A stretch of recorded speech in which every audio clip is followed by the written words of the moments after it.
The Secret Garden by Frances Hodgson Burnett. Chapter 24. Let Them Laugh. The secret garden was not the only one Dickon worked in.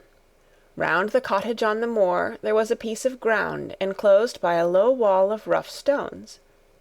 Early in the morning, and late in the fading twilight, and on all the days Colin and Mary did not see him, Dickon worked there, planting or tending potatoes and cabbages, turnips and carrots and herbs for his mother. In the company of his creatures he did wonders there, and was never tired of doing them, it seemed. While he dug or weeded, he whistled or sang bits of Yorkshire moor songs, or talked to Soot or Captain, or the brothers and sisters he had taught to help him. "We'd never get on as comfortable as we do," Mrs. Sowerby said, "if it wasn't for Dickon's garden. Anything'll grow for him. His taters and cabbages is twice the size of anyone else's, and they've got a flavour with 'em as nobody's has." When she found a moment to spare, she liked to go out and talk to him. After supper there was still a long, clear twilight to work in, and that was her quiet time. She could sit upon the low, rough wall, and look on and hear stories of the day. She loved this time. There were not only vegetables in this garden. Dickon had bought penny packages of flower seeds now and then, and sown bright, sweet-scented things among gooseberry bushes and even cabbages, and he grew borders of mignonette and pinks and pansies, and things whose seeds he could save year after year, or whose roots would bloom each spring and spread in time into fine clumps.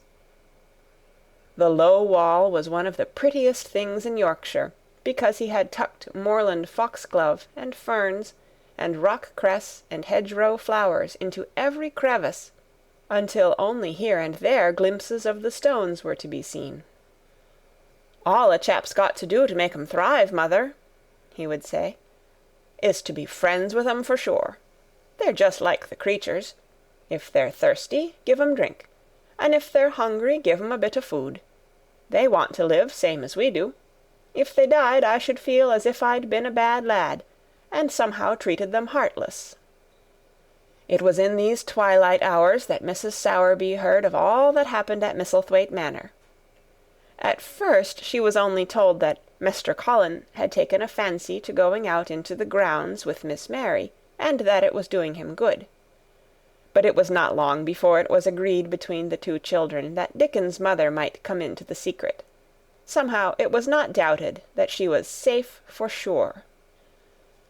So one beautiful still evening Dickon told the whole story, with all the thrilling details of the buried key, and the robin, and the grey haze which had seemed like deadness, and the secret Miss Mary had planned never to reveal.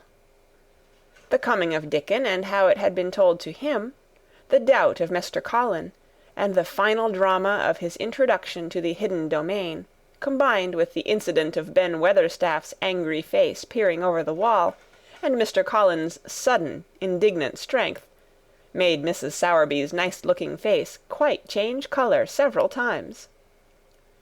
"My word," she said, "it was a good thing that little lass came to the manor. It's been the making o' her and the saving o' him. Standing on his feet, and us all thinking he was a poor half-witted lad, with not a straight bone in him." She asked a great many questions, and her blue eyes were full of deep thinking. "What do they make of it at the manor, him being so well and cheerful, and never complaining?" she inquired. "They don't know what to make of it," answered Dickon. "Every day as comes round his face looks different. It's filling out and doesn't look so sharp, and the waxy colour is going. But he has to do his bit o' complaining," with a highly entertained grin. "What for, in mercy's name?" asked Mrs. Sowerby. Dickon chuckled. "He does it to keep them from guessing what's happened. If the doctor knew he'd found out he could stand on his feet, he'd likely write and tell Mr. Craven. Mr. Colin's saving the secret to tell himself. He's going to practice his magic on his legs every day till his father comes back, and then he's going to march into his room and show him he's as straight as other lads. But him and Miss Mary thinks it's best plan to do a bit o' groaning and fretting now and then, to throw folk off the scent."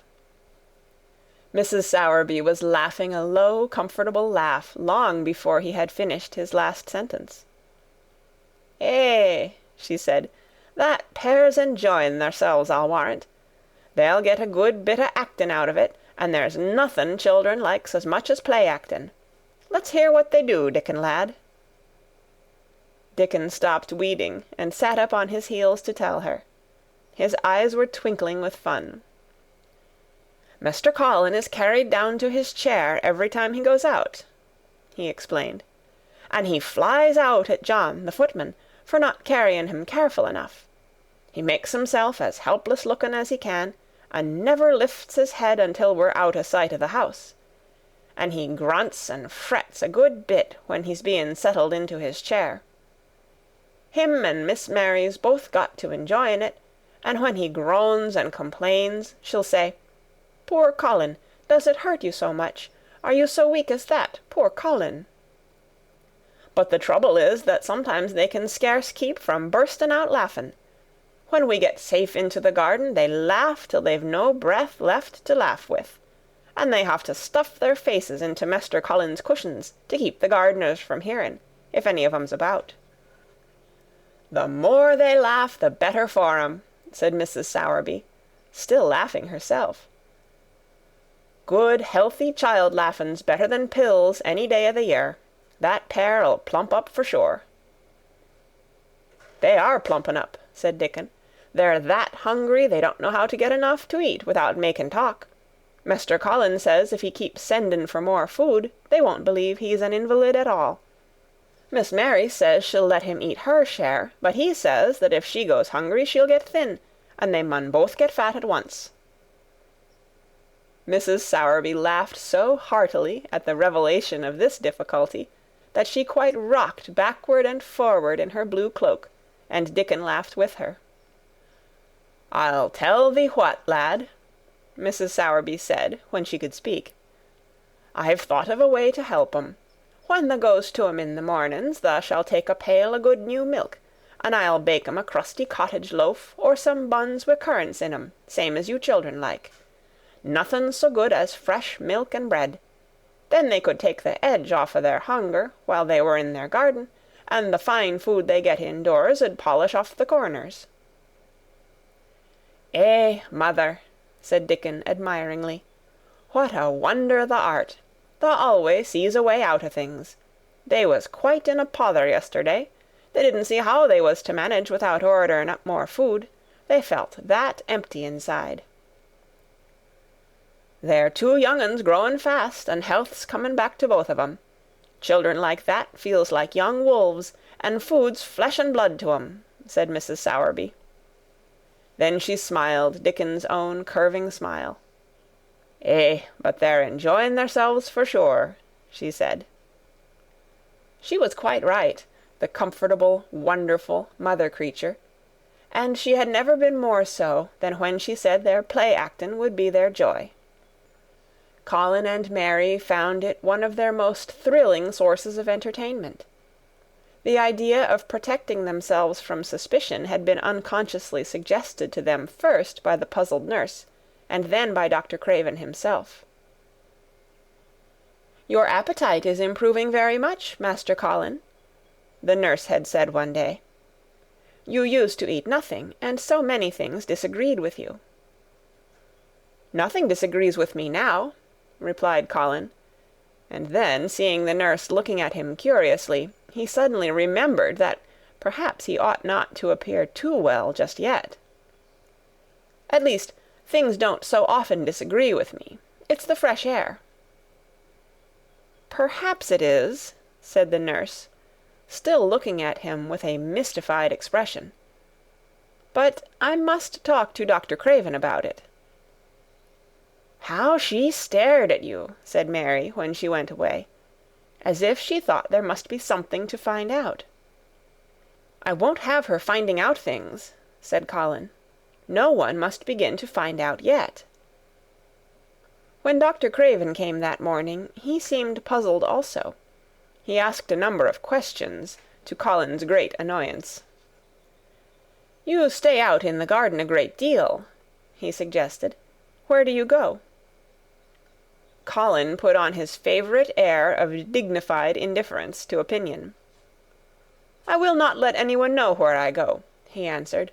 "I go to a place I like. Everyone has orders to keep out of the way. I won't be watched and stared at. You know that." "You seem to be out all day, but I do not think it has done you harm. I do not think so. The nurse says that you eat much more than you have ever done before." "Perhaps," said Colin, prompted by a sudden inspiration, "perhaps it is an unnatural appetite." "I do not think so, as your food seems to agree with you," said Dr. Craven. "You are gaining flesh rapidly, and your colour is better." Perhaps I am bloated and feverish," said Colin, assuming a discouraged air of gloom. "People who are not going to live are often different." Dr. Craven shook his head. He was holding Colin's wrist, and he pushed up his sleeve and felt his arm. "You are not feverish," he said thoughtfully, "and such flesh as you have gained is healthy. If you can keep this up, my boy, we need not talk of dying. Your father will be happy to hear of this remarkable improvement." "I won't have him told," Colin broke forth fiercely. "It will only disappoint him if I get worse again, and I may get worse this very night. I might have a raging fever. I feel as if I might be beginning to have one now. I won't have letters written to my father. I won't. You are making me angry, and you know that is bad for me. I feel hot already. I hate being written about and being talked over as much as I hate being stared at." "Hush, my boy," Dr. Craven soothed him. "Nothing shall be written without your permission. You are too sensitive about things. You must not undo the good which has been done." He said no more about writing to Mr. Craven, and when he saw the nurse he privately warned her that such a possibility must not be mentioned to the patient. "The boy is extraordinarily better," he said. "His advance seems almost abnormal. But of course he is doing now of his own free will what we could not make him do before. Still, he excites himself very easily, and nothing must be said to irritate him." Mary and Colin were much alarmed, and talked together anxiously. From this time dated their plan of play-actin'. "I may be obliged to have a tantrum," said Colin regretfully. "I don't want to have one, and I'm not miserable enough now to work myself into a big one. Perhaps I couldn't have one at all. That lump doesn't come in my throat now, and I keep thinking of nice things instead of horrible ones. But if they talk about writing to my father, I shall have to do something." He made up his mind to eat less, but unfortunately it was not possible to carry out this brilliant idea when he wakened each morning with an amazing appetite, and the table near his sofa was set with a breakfast of home-made bread and fresh butter, snow-white eggs, raspberry jam, and clotted cream. Mary always breakfasted with him, and when they found themselves at the table, particularly if there were delicate slices of sizzling ham sending forth tempting odors from under a hot silver cover, they would look into each other's eyes in desperation. "I think we shall have to eat it all this morning, Mary," Colin always ended by saying. "We can send away some of the lunch and a great deal of the dinner." But they never found they could send away anything, and the highly polished condition of the empty plates returned to the pantry awakened much comment. "I do wish," Colin would say also, "I do wish the slices of ham were thicker, and one muffin each is not enough for anyone." "It is enough for a person who is going to die," answered Mary when first she heard this. "But it's not enough for a person who is going to live. I sometimes feel as if I could eat 3 when those nice fresh heather and gorse smells from the moor come pouring in at the open window." The morning that Dickon, after they had been enjoying themselves in the garden for about 2 hours, went behind a big rose bush and brought forth 2 tin pails, and revealed that one was full of rich new milk with cream on the top of it, and that the other held cottage-made currant buns, folded in a clean blue and white napkin, buns so carefully tucked in that they were still hot. There was a riot of surprised joyfulness. What a wonderful thing for Mrs. Sowerby to think of! What a kind, clever woman she must be! How good the buns were, and what delicious fresh milk! "Magic is in her just as it is in Dickon," said Colin. "It makes her think of ways to do things, nice things. She is a magic person. Tell her we are grateful, Dickon, extremely grateful." He was given to using rather grown-up phrases at times. He enjoyed them. He liked this so much that he improved upon it. "Tell her she has been most bounteous, and our gratitude is extreme."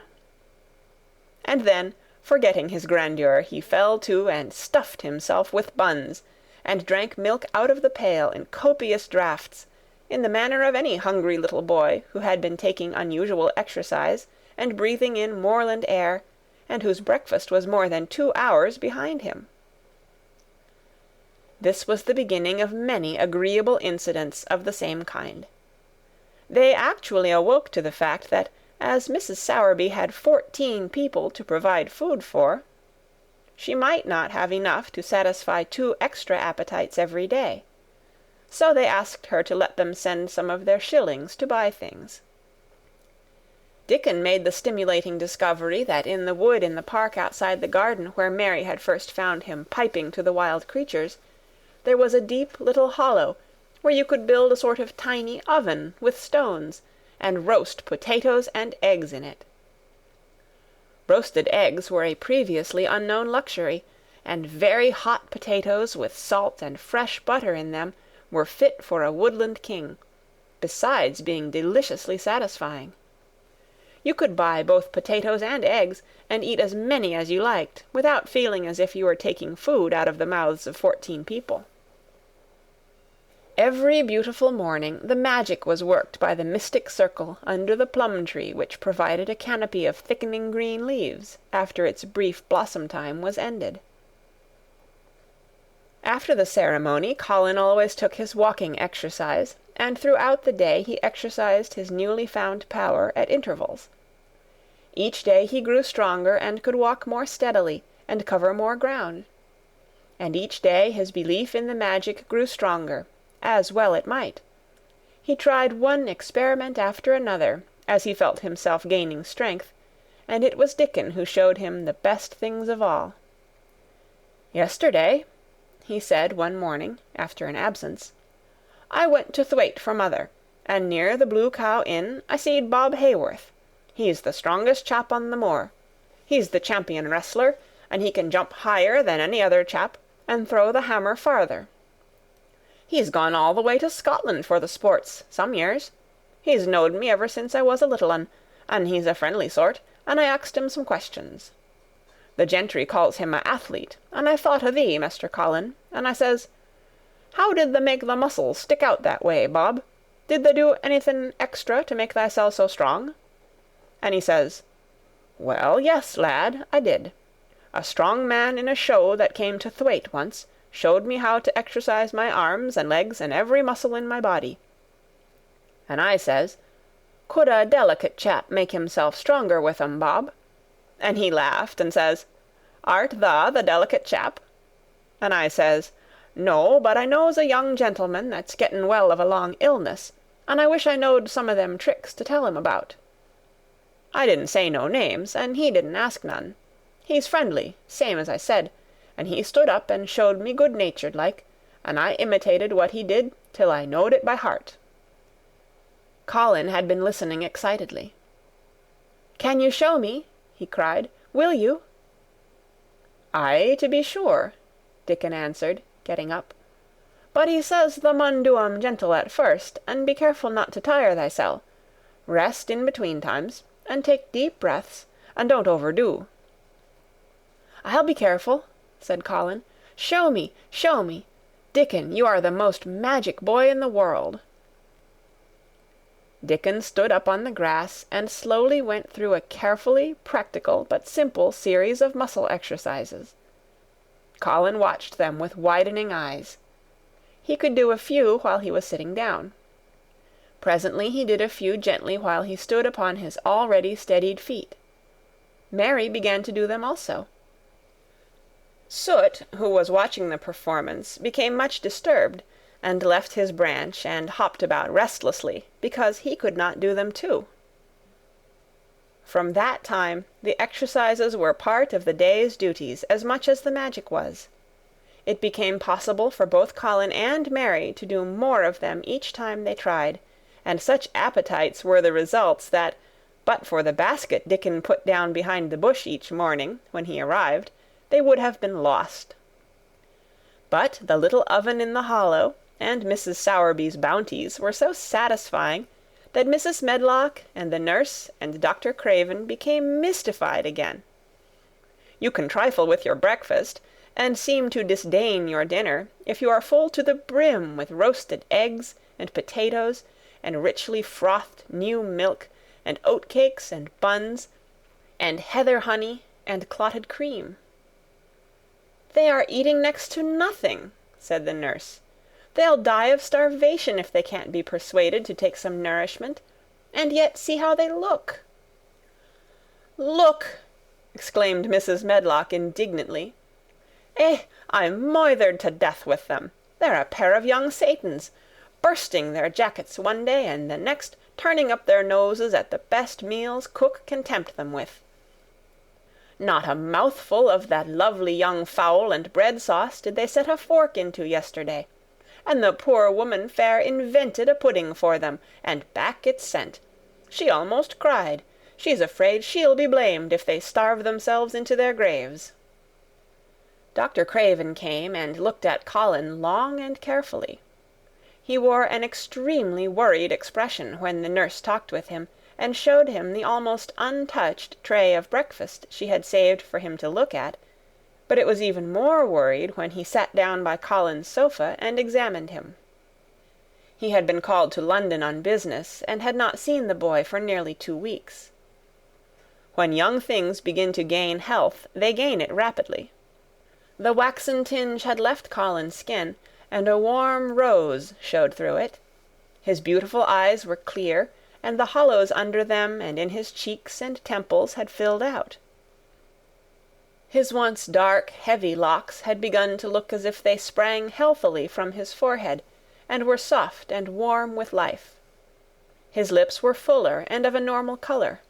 In fact, as an imitation of a boy who was a confirmed invalid, he was a disgraceful sight.